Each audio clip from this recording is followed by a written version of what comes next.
Nahitana trangana koronavirus vaovao indray omaly raha nanambarany profesora Volontina SANTABARY Daniel teo amin'ny fahitalavim-panjakana. Ny iray amin'izy ireo dia zaza 12 volana.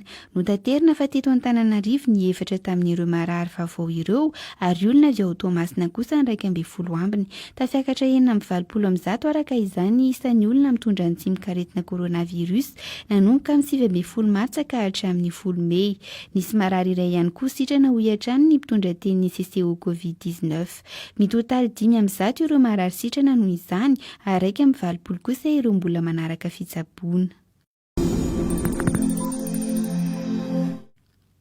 Tsy mbola azo atao ny mitrana mivoaka n'ireo fatra izay voakasika akaiky amin'ny valanaretina koronavirus dia nalamanga izany antsinanana sy matsiatra ambony. Nanamafy ny Jeneraly Rejionaly Tale Général ny Agence de Transport Terrestre na ny ATT fa tokony hamafisina ny fanaraha-maso ny anivon'ireny sakana ara-pahasalamana ireny izay napetraka manerana ny lalam-pirenena.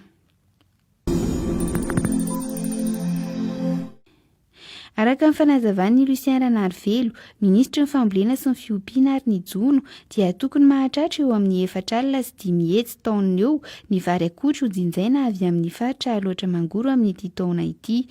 Izany dia tokony eo amin'ny 12 isanjato ny vokatra nasionaly araka ny fanazavany hatrany.